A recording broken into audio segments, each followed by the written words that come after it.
Okay, well, welcome to the Republican House Caucus room. We're in the middle of a debate where, for the second time in the last week or so, there's a major attempt to, double down on Obamacare. We don't think that's very smart. We're out there debating hard against it. We've had a couple of really long days of floor action where, from our perspective, we've been pushing back against some bills that are really addressing the wrong problems, not the things that put people to work, but really are election messaging issues for the other side. And we're going to go to questions, or do you want to say something? Just a few thoughts. We've got a lot of things we can talk about, priority bills that made it out and things. Kind of a summary of yesterday from the action in the Senate. Went through and I totaled up, only one member didn't get a bill out of the Senate. That was Rodney Tong. We made sure that we worked with the other side that their members had a chance to pass legislation too. We didn't shut anybody out over in the Senate. They all got bills. The only one that didn't insist on having a bill was Rodney. So it was spread around.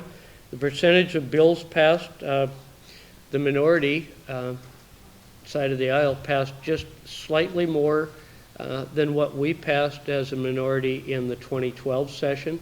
We wanted to make sure we were treating them at least as well as we were treated, if not better. The fact that nobody was shut out, that's the way we wanted to work. I think if you saw the Senate yesterday, it was pretty calm for cutoff day. There was no floor fights, there's no filibusters. We kept working and working differently than the other Washington works. So that's the first thing I wanted to come out with. What's your reaction to today's revenue forecast, specifically the part concerning the potential revenue from marijuana? Okay, I heard about the marijuana totals. Do you have the overall number? Because I haven't had a chance to. Over a 4-year period, it'd be nearly $190 billion, so through 2019. Yeah. And the total revenue forecast was? Well, it was $30 million additional to work with this 2-year budget, and then an additional $82 million for the next 2-year budget, half of which, or more than half of which, would come from marijuana. Okay, that's a similar upward number I think that we were estimating. I would defer to Senator Braun on some of that, but we're very cautious about budgeting any of the marijuana money because it's been my personal experience with people that come through my office. There's 8 different ways to spend every dollar, and until that dollar actually shows up, we need to be cautious. And so I'm of the mindset that you exercise caution. So, yeah, as you said, it was up $30 million for this biennium, 82 for next biennium. 51 of that is for marijuana. We're still taking we'd still characterize that as flat. I mean, those are big numbers, but in the context of the overall budget, that's flat. So we're going to be very careful and disciplined on any new spending. Make sure we come out with a budget is very cautious in spending any new money, especially the marijuana money. Well, I think it's also really important to remember that the initiative was extremely explicit about where those dollars go. They're highly earmarked in places where it's not that easy for the legislature to get at. And so the initiative was pretty careful with that. I might add, though, Rachel, that we'll be getting the numbers from Colorado the 22nd or the 25th, so we'll have some idea, because our systems will be so similar, that we'll have some idea of what we might expect. And to point out also that there was a chunk of the initiative money that is up for grabs now because the decision that we made to get rid of the basic health plan. So the monies that were set aside for that are sort of the dollars in question right now. And speaking of Colorado, I know their numbers aren't released yet, but today, I'm not sure if you saw their governor there, basically put out a budget proposal that is allocating a good amount of money based on the revenue from marijuana, and so it adds up to what it looks like it could be near $1 billion. So do you think we're lowballing the potential revenue that could be coming from that market? It's my hope that we are. My colleagues in Colorado who I've been visiting with on this issue are very optimistic. Here's my big question of the day. It has nothing to do with the revenue forecast. I'm wondering what on earth happened with that teacher bill yesterday? What are the consequences going to be? And how can you fix this? Well, I think having the education chair here is probably well-timed. So we were very surprised that the Democrats decided not to go with that bill. I'd been working with Senator McAuliffe and Senator Rolfes since the middle of last week. We actually skinnied down the bill, used Senator McAuliffe's language that came out of the committee. I expected Senator McAuliffe, Senator Rolfes, Frocht, Hardgrove, Hatfield, Hobbs, Mullet, which we knew. There's about 780 that typically with us, this was a very straightforward bill. It had absolutely nothing to do with federal control, despite what Senator McAuliffe was talking about. It had absolutely nothing to do with the actual TPEP bill, which is what Senator Rolfes was moving around, right? We knew that the WEA was basically locking down that caucus, right? And so we thought I was literally working an amendment with Senator Rolfes up until when we ran it on Tuesday. I'd given them the language last Thursday. On Friday, they asked for the weekend to work their caucus. Monday morning, they came back to me and said, well, we have Patty Murray coming in this afternoon. We're going to need to lease to this afternoon or this evening. That evening, they said, well, can we do it again tomorrow? So I'd expected to have at least 7 or 8 votes on their side. Our issue is we knew that this guarantees the $40 million and that the extension of the waiver. This is not an NTIB bill, so this was our last shot in the Senate to do it. Hopefully, the House may be able to they have a little more flexibility in how they determine NTIB issues, but hopefully they can find something out, but they couldn't get a bill out of committee. So that's what we're hoping to see. What happened to Senator Erickson's oil transportation bill? Seemed like he was, at noon, he seemed like he was ready to have it go to the floor and never made it to it. I was a little focused on the extension. I'll let. Well, I think I think there's still vehicles that are potentially out there. The oil thing oil transport shouldn't be the November election. It should be thoughtful public policy. And there's vehicles out there that could emerge that we could have some good discussions about something other than who gets kudos in the next election. Okay, so vehicles out there, are you talking in the next 3 weeks, or are you talking next? Yes, I think there's vehicles out there that have been passed. There's ways to find common sense solutions to these problems. Senator Litzner, we go back to Eric, his question about, you explained what happened, Senator Right. Litzner, from your view. What does it mean for the caucus and for the chamber? I mean, that is a significant defeat for a majority in any year to put a bill out and to come up with only, 19 votes. So what do you do in your caucus on this issue? The caucus, there was no surprises in our caucus where people were voting. So why did you run the bill not having? Because my assumption in working with Senator Rolfes and Senator McAuliffe is that we'd pick up 6 to 7 votes on the Democratic side. They were very cagey. They would not commit one way or the other. And so we're looking at hundreds of thousands of the most at-risk children in the state getting, $40 million from the feds. Ever since the Democrats have been in the minority, all they've been doing is standing up and yelling, we need more money, right? They're right now sitting there saying, well, we need more money unless we have to actually hold people accountable for it, and we don't like that, so we're not going to take this $40 million, right? So this is not, our caucus was fine. There was no surprises on our caucus side. And, as you know, and education's one of those crazy issues. It goes by district, and those guys voted the districts. They were all very upfront with me, right? There was a couple guys that were on the fence that if we needed them, they would be there, but we all saw that going down fast. Right, so we ran the bill assuming we would have 6 to 7 votes on the D side. I can honestly say, Jerry, that one of our members was on the phone during the vote count trying to talk to that member's school superintendent about, hey, this is the repercussions of not doing this, that they were They were communicating and actively considering it. I don't think, it was with great pride that we didn't lose a single bill last year, but this was cut off, and we put the issue out there.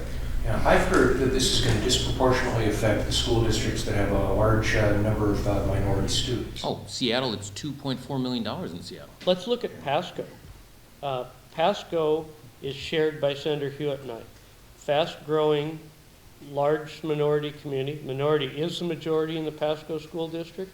They're going to lose just about $900,000. That's real money in Pasco. It's $1.5 million in Senator McCall's district. I mean, this is real money. Do you take what would be an unusual step maybe for you guys and approach Speaker Chop directly, leadership to leadership, to try to push it through, or go to the governor and try to make the argument? I hope they are looking at the facts in the coming 3 weeks, that this is a very real situation, and that they examine the facts and make the right decisions. I mean, Well, we heard speeches all this week on the House floor about numbers that are smaller than this in terms of demands for funding from the other side. And this I don't even think it got a hearing in the House Education Committee. So the pressure ought to be on over here. What do you think of the approach that some of the Democrats seem to be going with, of having the governor and the members of Congress directly petition the U.S. Department of Ed? Do you think that that's a pathway that might work? I think it's very difficult. If we're going, we have to solve our own problems, and depending on the other Washington to solve our problems is very risky. OSPI in Allen Burke, they talked directly to the Department of Education, and they said, look, we've already denied 7 states for not fixing their evaluation system. They could not imagine a situation, despite Senator Murray and Senator Cantwell, and the rest of our delegation, very influential, they're very smart, capable people. I don't get a strong assumption that the Department of Education is actually going to listen to say, oh no, look, we really mean it this way, just give us a little more time. They did not give any indication that that was a likely scenario. Was there a Transco meeting this morning, and what is the result of that, those talks? The good news is nothing was happening, so we put out a plan in a press release a week ago, put it out there that we're trying another approach. There was meetings this morning, and I think Senator King was encouraged that people were willing to sit down and talk again. We're not the caucus of no. We really want to work the issue, and so we tried to jumpstart the conversation again. Senator Fain was there this morning. Yeah, I guess it's the only one I'm good. Yeah, the transportation meeting, were there any conclusions that came out of that, or any progress towards something? The expectations going in were always kind of up in the air. I would characterize the meeting as being productive and exceeding kind of expectations.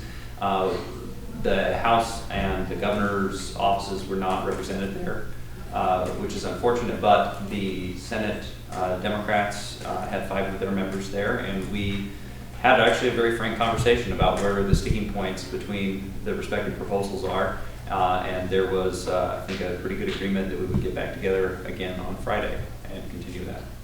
Are they still insisting that you guys need to vote something out too? I mean, was there talk about that? This morning's conversation was not as much about process as it was about the actual issues that we're facing, and so it was one of those good opportunities to actually look at each other in the eye and say, what is your concern about issue A, and how can we address issue B? And so those are the kind of productive dialogues that you'd like to see happen if you're going to move towards making progress in a transportation package. So again, I characterize it as being very positive, and I would like to see further involvement from House leaders and the governor, but that does not mean that we won't move forward and continue our talks with Senate leaders. Who is the Senate? So who all was there? It was we had representation from the House Republican caucus with Representative Hargrove and Representative Orcutt, and then representing the Senate Majority Coalition caucus was myself, Senator King, and Senator Tom. And then the Senate Democratic caucus was very well represented by Senator Leas, Senator Hobbs, Senator Ide, Senator Nelson, and Senator Frocht. Big room. Based on that meeting, what would you say are the top issues that you've got to address? I think the issues are, there are a lot of issues that need to be addressed. Four of the issues that were discussed in the meeting, and I don't want to be talking endlessly about where negotiations are, but I think they're fair to say because it was something that we've talked a lot about. It's the level of multimodal funding, and there was a recognition that there was a significant increase in our latest proposal on for the Majority Coalition Caucus on putting funding into transit particularly. Issues surrounding the legacy stormwater and the ELSA funds and MODCA funds. And then our continued conversation over reforms. Because remember, haggling over the ins and outs of a package is one thing. The majority coalition and the House Republicans have been very clear from the beginning that it would be irresponsible for us to put forward a package and to increase taxes and provide more funding for the Washington State Department of Transportation without significant reforms. And so those conversations over reforms will be ongoing and will, I imagine, take a lot of our conversation on Friday. Sales tax too? And sales tax is also part of that conversation. Did Senator Ide express a willingness to allow hearings on any of those reform bills? Yeah, I've talked to Senator Ivey about that. Supplemental budget, when's it gonna come out on your side, or is it gonna come out, or are you gonna present? I think Senator Braun's been working hard, and he should help you out with that, John. So, yeah, we're close. We continue to work hard on that. As you know, the first time in 6 years, we haven't had a deficit going into a supplemental year, so that's a good starting point, but we also have some challenges with the four-year balance, and we've been working. I think we're on track to roll that out in the not too distant future, and we have, we're waiting for the revenue forecast, of course. Now we know what it is. We talked about that earlier. It's relatively flat, a little bit of positive, but not enough to change the broad plan, which is good, solid discipline on spending and a plan that balances and keeps our priorities where they have been. Tip the scale to make you decide to do one, because for weeks we've been hearing that you didn't need to do So something. I want to be clear. I'm not saying I'm saying we're preparing one so that we have options. I would submit that we don't. There is a scenario where we don't need to do a budget, and where we may be willing to do that. But it's only responsible to make sure you have options, right? Come out, announce your plan this week, next week, trying to pin you down. Okay, so I'm not gonna be pinned down on an exact day. I'd say we expect to be briefing the caucus on what our recommendations are by sometime next week, and we'll see what the caucus has to say, and then we'll roll it out from there. Well, let's see, back on the teacher thing. Yes. I was just noticing something kind of interesting, and that's that there were 7 Republicans who voted no. Yes. And I noticed they were all people that voted against the Real Hope Act when it came to the floor. I was wondering if there's some sort of a connection, or what was the reason? Why? You'll have to ask them on that. What they were telling me was their districts, their superintendents, parents, they had gotten calls. This had been an issue for the last week and a half, and they were basically saying they didn't want to do it, and that they didn't think it was necessary to do. And, and we have a very big tent in the Majority Coalition Caucus. And so, you got to be able to, they've got to sit there and represent their districts. But they were very upfront. It was not a surprise. Sure. And also, not to be clear, does the state actually lose this money, or is it simply the federal government reallocates it and spends it elsewhere? Right, the federal government, so right now you get Title I money, right, and they can use it a wide variety of ways, very flexible money for the most at-risk students. And it's everything from pre-K, all-day K, paraeducation, that type of thing. What happens is, without the waiver, every school in the state will be declared failing by the No Child Left Behind law, right? So once it's declared failing, the superintendent needs to then send a letter to every parent saying you are in a failing school, and we can either bus you, provide transportation to a school that's not failing, which there is no option, or we provide tutoring by your choice. And so what happens is this $40 million, which is being used within the schools in various ways, gets taken out and set aside over here so that the parents can choose tutoring for their children. And why is this bad? Why is that bad? Because you have no accountability. It's outside guys. You have no accountability for it. You have, it's all over the map. We have no determination. Is it a good tutor, a bad tutor? Does it work? Does it not work? Right? Well, and I would submit as well that school districts need that flexibility, Eric, to be able to spend the money in the best possible way. So if now they are having to put it in a pot for these other things, then we've just removed a tremendous amount of flexibility. Well, and they're going to be closing, I mean, Tacoma came out and said they're going to have to close 3 or 4 preschools because of it, right? They're losing, significant amount of cash for the most at-risk students. Right? We've had a growing opportunity. We're one of the handful of states that has a growing opportunity gap. It continues to absolutely astonish me that this is such a simple issue with federal money, right? I was in the room with Senator McAuliffe, Governor Gregoire, Dan Meyer, Representative Linton when we actually cut this deal. We all knew that student acceptance scores will be part of it in some form or fashion. The deal at that time was the CAN language, right? The federal government came back and said, no, it's a must. Last OSPI came out and said it's probably going to impact about 16% of teachers, right? Because there are some classes that don't have state tests wide. So this wasn't as if we sat there and said, oh, we're going to make this big change and we want to do this. It's literally a Democrat administration coming in saying, we told you we were going to do this a year ago, we're now doing it, right? So it continues to be astonishing. Going back to the vote on the teacher eval bill, I did Yes. catch up with a few people that you said you thought you had on the Democratic Right. side, and they said they never were voting for the bill. Since we can't get in your caucus rooms, it's really hard for us to figure this stuff out. But Right. I guess the sentiment of you guys can't get your own caucus to vote for it, so why are you banking on Democrats and that there's a... Because it's the right thing to do, right? At the end of the day, again, we have a very broad tent. Everyone's got to be voting their districts. We're not always going to have this, but education reform, and if you look at the 24 credit bill, right, again, came out right down the middle, right? 30 votes, 10, it's the same issue. Education's always been like this. We've had, one of the things in the Senate, it's not a dictatorship.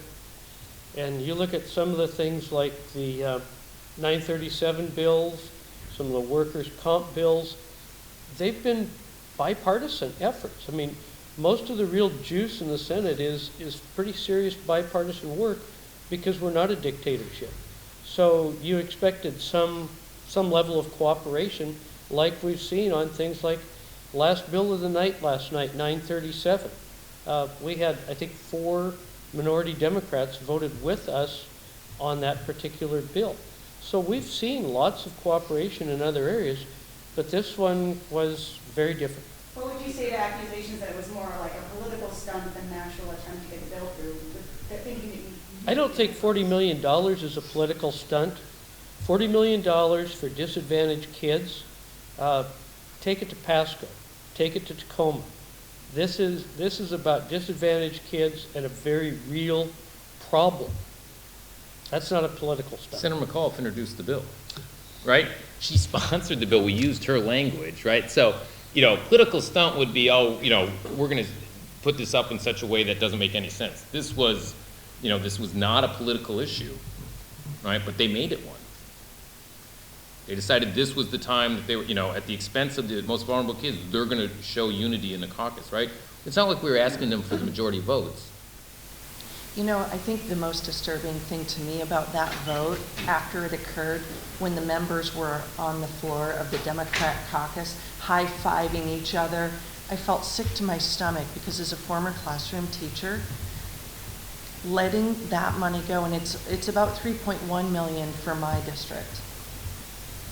Letting that money go was just a smack in the face to those kids who, without it, are going to be hurt. And to those school districts who need that flexibility to pay for those teachers who are specializing in helping those kids. I was stunned. High-fiving. What in that was to be proud of? How could anyone celebrate that?